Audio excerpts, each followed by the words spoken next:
Welcome to week 6 running backs and rankings video. Man, do I have a fun one for you here. I am really excited to talk about these guys, so I'm going to jump straight into it.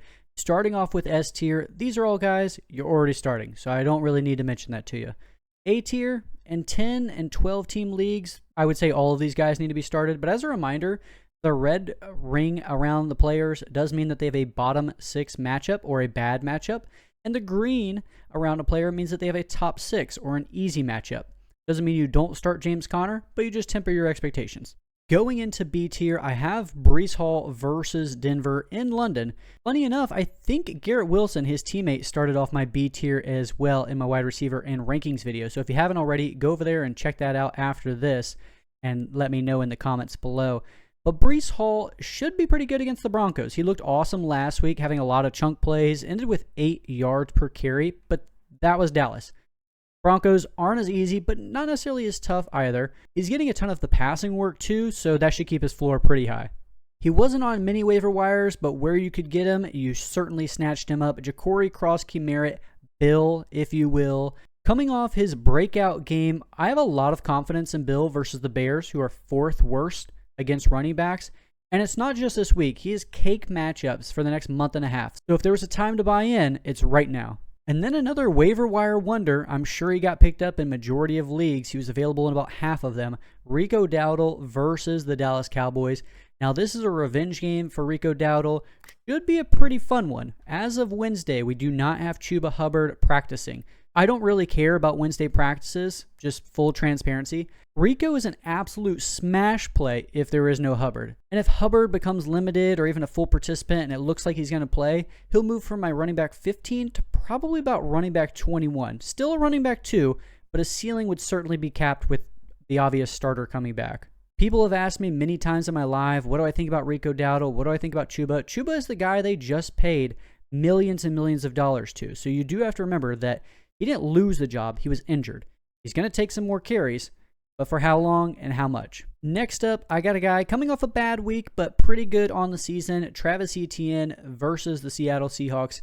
Could see some more targets in this offense with Brenton Strange sidelined. I talked about Travis Hunter and his targets with Brenton Strange being sidelined. So again, check out the wide receiver video if you haven't. But he's been very good every single week outside of last week, so still start him. Very strong running back too.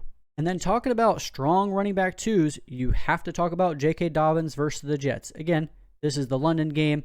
He's had a touchdown or 100 yards in every single game so far in the season, so I don't think anybody's sitting him. We'd love to see him get involved in the passing game, but that's not really his MO, and how greedy can we be? Cam Skattebo versus the Philadelphia Eagles. I'm still firing him up as a running back 2, but I think expectations need to be tempered just a little bit. The starter, Tyrone Tracy, is coming back here on Thursday Night Football. Now, it scares me off him just a little bit. Will Skattebo be more of the ground game? Will he be more of the passing game? We don't know just yet, so we do have to see how it shakes out. I'm expecting Tracy to come back and slowly get worked back into the offense because it is an injury that he's coming back from, and he was the starter before. But there are a lot of questions about Skattebo, about Tracy, how they're going to be deployed in the offense. A lot of those questions are going to be answered on Thursday Night Football. And you don't have to, but you're already watching the game on Amazon Prime anyways. I'm not sponsored by them, but I'd love to give this a little shout out because I think it is a fun way to watch the game. They have a thing called Amazon Prime Vision on Amazon Prime. It's only during Thursday Night Football, but it basically gives you the Madden view or all 22 view, so you can see the routes develop, the holes in the offense and defensive lines that are being created. It's a really fun way to watch the game. And speaking about backup running backs, let's go ahead and talk about Rachaad White versus the San Francisco 49ers. Bucky Irving, as of Wednesday, is not practicing yet again, so White is going to get a ton of work. He's never been super efficient with any of the work that he's gotten, but volume in fantasy football is king. Next up, I've got Kenneth Walker versus the Jacksonville Jaguars. Let me read off a little stat to you. In games in which both players have played this season, both Zach Charbonnet and Kenneth Walker, Walker has 27% of the carries inside the 10-yard line, which gives Zach Charbonnet the other 72%.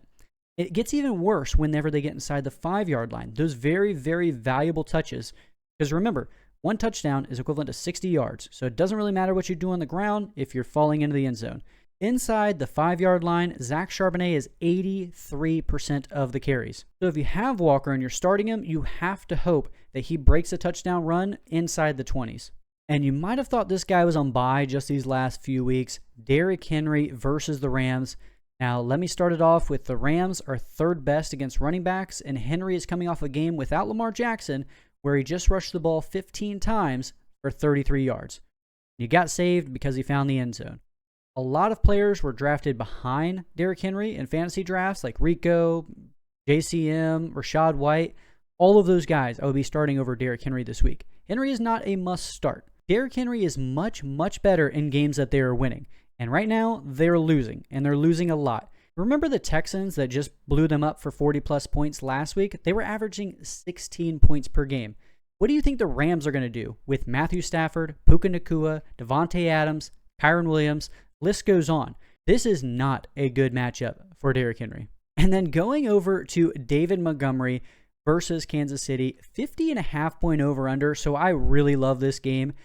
Monty threw a touchdown pass last week, which is always cool to see from a running back. And fun fact, and just a little story time, my buddy played against David Montgomery back in high school when Montgomery was a quarterback, which is funny because in high school, they always just put the most athletic kid at quarterback and let him do what he does. But I thought it was hilarious that my buddy didn't even recall that he played against David Montgomery until Montgomery threw a touchdown pass against the Bengals on Sunday. You guys let me know in the comment below which state produces the best football players. My vote is Florida. From Florida, I think that they produce the best, but I know that there's some powerhouse and some dogs that are coming out of both Texas and California. So you let me know in the comments below. And all that to say, Monty is a fine running back 2 in week 6. And we couldn't be talking about running back 2s without talking about DeAndre Swift versus Washington. Swift was getting more targets in the offense before the bye, so that's always nice. He's always been a running back 2-ish range. That's where he's always finished. No more, no less. If we get more of the passing work, which might happen in this game script versus the Commanders, that'll definitely help. And I talk about volume being king in fantasy football. Tony Pollard at Las Vegas Raiders, perhaps surprisingly coming off his best fantasy game so far this season. His snap count at an all-time low here this season, but that was kind of expected with Tajay Spears coming back into the fold. Now, if he's losing snaps, losing valuable touches, and just the offense isn't taking a step forward, this is a very bad situation to be in if you're a Tony Pollard manager. But arguably, even a worse situation to be put in, Alvin Kamara versus New England. There are 3 things not in favor for Alvin Kamara this week. 1, he hurt his ankle in Wednesday's practice, so his availability is in jeopardy. 2, if he plays, he faces the 5th-ranked running back defense. And 3, Kendre Miller has been a thorn in the backfield, taking away rushing attempts, even out-rushing him just last week in Week 5. So his ranking might change a ton depending if he is available or not. Same thing with Kendre Miller. So make sure you're subscribed and you turn on notifications if you aren't already so you can hear all the latest news in one of my live streams. But if you can't make it to a live stream, that's perfectly fine as well. My rankings do update in the link in my bio. And then kicking off D tier, we have Chase Brown at Green Bay. I've had a lot of people asking me what should I trade for Chase Brown just recently with the Joe Flacco news. And I've got a news flash. It is not getting better for Chase Brown. During the 3-week span where Jake Browning started, no other quarterback checked the ball down more than Jake Browning. I don't think he's going to be getting more targets, and that's really what you want to see there. Could the offense get a little bit better by opening up some of the lanes, having some kind of downfield threat with Joe Flacco at the quarterback? Possibly, but the offensive line's been the problem, not the quarterback. So if you could trade off of the hype, I certainly would. I'd do it without a second thought. And then last week's waiver wire wonder, Michael Carter. I'm going to take a small victory lap for calling this play out pretty early in the week last week. Everybody was on the DeMarcado side. I was on the Michael Carter side, but it was even better than we expected. 23 opportunities is great. The touches left us with a little bit more than desired. 2.5 yards per carry, 4.4 yards per reception. Less than ideal. But again, volume is king. Either way, he's a little bit lower here this week because he does face the Colts, and they are 6th best against running backs. Ramondre Stevenson versus the Saints. Antonio Gibson is out for the season with a torn ACL. Now, both Ramondre and Travion Henderson are going to benefit from an uptick of work. How much we like Travion Henderson does not affect how much the Patriots like Ramondre Stevenson. He fumbled yet again, and they're still saying he's the starter. We're going to continue to give him carries and give him the rock. So as long as the Patriots treat him like the starter, we need to treat him like the starter. It's a pretty nice matchup versus the Saints, but you've been really happy with Stevenson only when he's fallen in the end zone or breaking a big play. Outside of that, not been good. And then I talked about this guy just a little bit already, but Zach Charbonnet versus Jacksonville. The TLDR was basically he's good when he gets in the end zone. Lucky for Charbonnet, when he gets inside the 5-yard line, he's gotten 83% of the carries. He is the goal line back in Seattle, and a touchdown is what you're hoping for. Let's go to the Steelers running back, Jaylen Warren versus Cleveland. I've talked about the Browns each and every single week, how they are a run-stuff defense. They've either been number 1 or number 2 against running backs on a given week. Warren has already averaged a pretty pathetic 3 yards per carry so far this season, and Kenneth Gainwell looked great as the Steelers stepped on the field last time, so surely he eats into that workload just a little bit. Basically a full fade here in Week 6 because of the matchup and the opportunities. Now here's my favorite pickup off the waiver wire here this week. Amani Vidal at Miami versus the Dolphins. The good news for Vidal, he plays the Dolphins, who we just saw Rico Dowdle rip apart for 206 yards on the ground, and they were already the 5th easiest matchup for running backs. Rico Dowdle is almost certainly a better running back than Vidal, but Vidal, in my opinion, is, for fantasy football, a better option than Hassan Haskins, and here's why. He has more burst, and he profiles as the lead pass catcher. I have almost no doubt that Hassan Haskins will get the short yardage work because he's the big man, but the Chargers' offensive line, and I'm not an expert in offensive lines, so I prefer 4for4 or some other PFF, other ones that rank offensive lines, but they have them as the 26th ranked offensive line, and that's been on display for these last few weeks. And Omarion Hampton, since taking over the backfield, so these last 3 weeks, is second in targets among all running backs, only behind CMC, which is by quite a bit, to be honest. And all those juicy targets, especially in PPR leagues, should be going Kamani Vidal's way.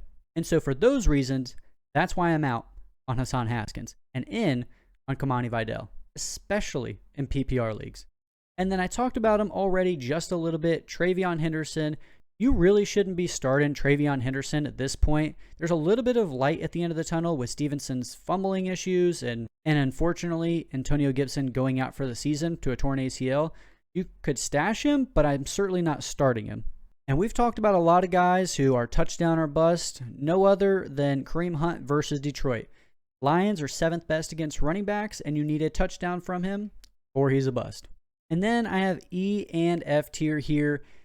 I'm just going to combine some of these guys together. There's really only 2 names I want to talk about here. Kendre Miller, he's gotten more touches, and he stands to move up the most if Kamara is sidelined, obviously. And then Hassan Haskins, if you want to start him and you think he's the starter, by all means, start him. But Wednesday, we fully don't know. And the rest of these guys are handcuffs. And if more news breaks and they say, and it's not just a beat reporter, it's actually somebody from the Chargers coaching staff saying that Hassan Haskins is the starter, then we need to adjust our priors. We shouldn't just, because I believe that Kamani Vidal is the guy because of the pass catching work and these things, the coaching staff is saying one thing, then we need to adjust. And all those coaching changes and adjustments aren't going to reflect, obviously, in this YouTube video. So make sure you do subscribe to the YouTube, turn on notifications so you can come into one of my lives. We can chit-chat about it then. And if you can't make it to one of those, my rankings are in the link in my bio. And if you haven't already, check out my wide receiver rankings and tiers video. My quarterback, tight end, and defense video will be coming out early tomorrow.